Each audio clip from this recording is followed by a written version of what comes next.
Hello everyone, আশা করি তোমরা সকলে ভালো আছো। তোমাদের সকলকে স্বাগত জানাই ম্যাথ ডায়েরিতে।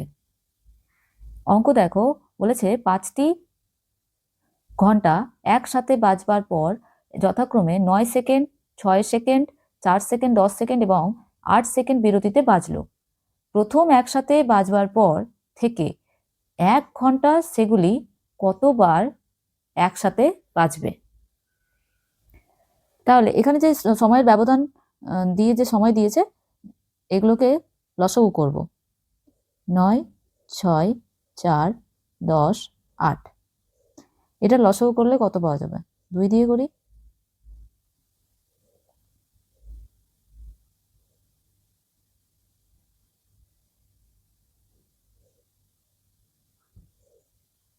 আবার 2 দিয়ে যাবে। এরপর 3 দিয়ে যাবে। এরপর তাহলে অতএব লসাগু 2 into 2 into 3 into 3 into 5 into 2। তাহলে হচ্ছে 360। এরপর এখানে দেখো বলেছে যে প্রথম একসাথে বাজবার পর থেকে 1 ঘন্টায় সেগুলি কতবার একসাথে বাজবে। তাহলে 1 ঘন্টা সমান আমাকে সেকেন্ড বার করতে হবে, যেহেতু এগুলো সবগুলো সেকেন্ডে দেওয়া হয়েছে।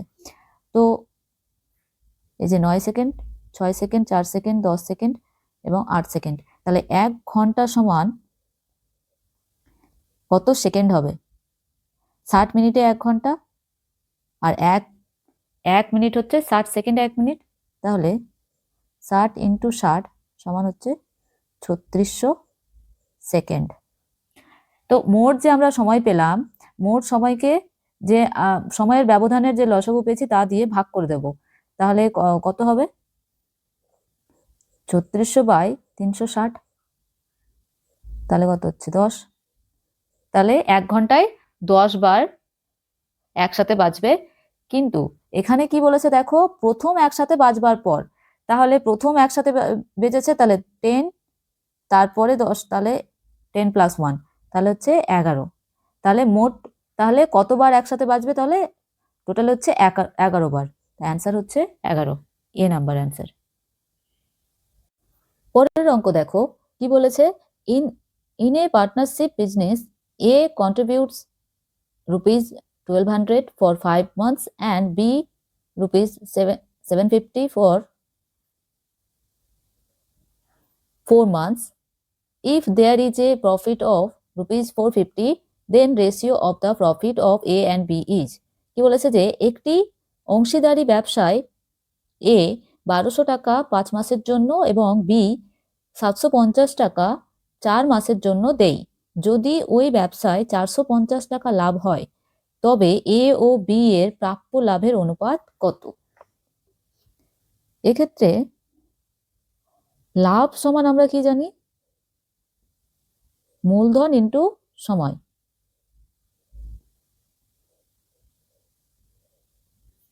তাহলে এ 1200 টাকা 5 মাসের জন্য রেখেছে, 5 মাসের জন্য দেই। তাহলে 1200 ইন্টু 5, তাহলে কত হবে? 6000 টাকা। এরপর বি 750 টাকা বলেছে 4 মাসের জন্য দেই। তাহলে 750 টাকা ইন্টু 4 মাস, তাহলে হচ্ছে 3000 টাকা। এরপর বলেছে যে লাভের অনুপাত কত, তাই তো?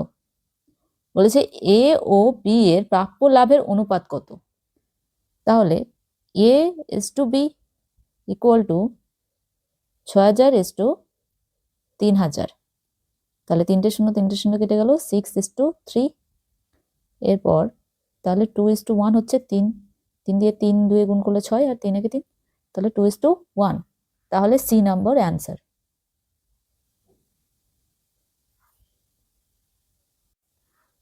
তারপরের অঙ্ক দেখো, বলেছে 1.7, 0.51 এবং 0.153 সংখ্যা তিনটির গসাগু কত?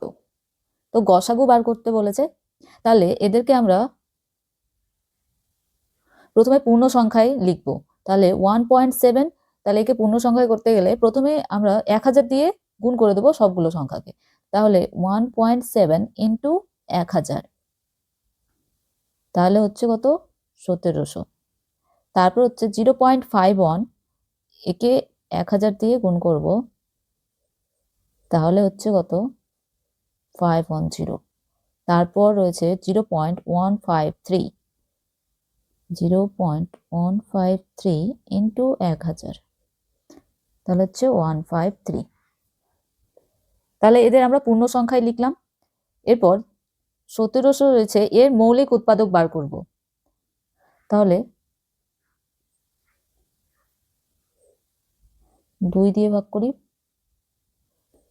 150, 2 দিয়ে 125, 425, তারপর 5 দিয়ে 85, 5 দিয়ে 17, এরপর 510, এক্ষেত্রে 255, এরপর 3 দিয়ে যাবে 85, এরপর 5 দিয়ে 5 17 85, এরপর 153, এর উৎপাদকগুলি কি হবে? 2 দিয়ে যাবে না, 3 দিয়ে যাবে, তাহলে 51, আর 3 ইন্টু 17 হচ্ছে 51। তাহলে এখানে আমরা লিখতে পারি 2 ইন্টু 2 ইন্টু 5 ইন্টু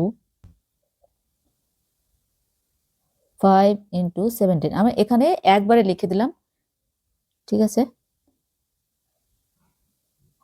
এরপর হচ্ছে 2 ইন্টু 3 ইন্টু 5 ইন্টু 17, এটার ক্ষেত্রে হচ্ছে 3 ইন্টু 3 ইন্টু 17। আচ্ছা, এখানে এটা মিটিয়ে দিলাম।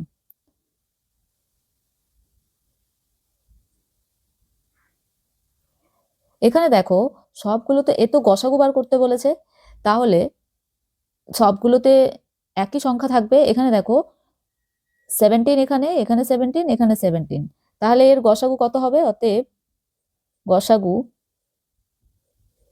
সমান 17 হবে। কিন্তু এখানে যে 17 রয়েছে, এটা এটা কিন্তু পূর্ণ সংখ্যায় আছে, আমরা 1000 দিয়ে ভাগ করেছিলাম, তারপর এটা গসাগু বেরিয়েছে। তাহলে এখানে 1000 দিয়ে যদি আমি সরি, এখানে 1000 দিয়ে গুণ করেছিলাম, তারপরে এই 17 আমরা পেলাম, তারপরে গসাগু করে এটা 17 পেলাম। কিন্তু যেহেতু এটা 1000 দিয়ে গুণ করার পরে আমরা পেয়েছি, তো এবার কি করব? 17 1000 দিয়ে ভাগ করে দেব। তাহলে ভাগ করলে কত হবে? 0.017। তাহলে আমাদের অ্যান্সার হবে এটা, গসাগু। তাহলে 0.017 সি নম্বর অ্যান্সার।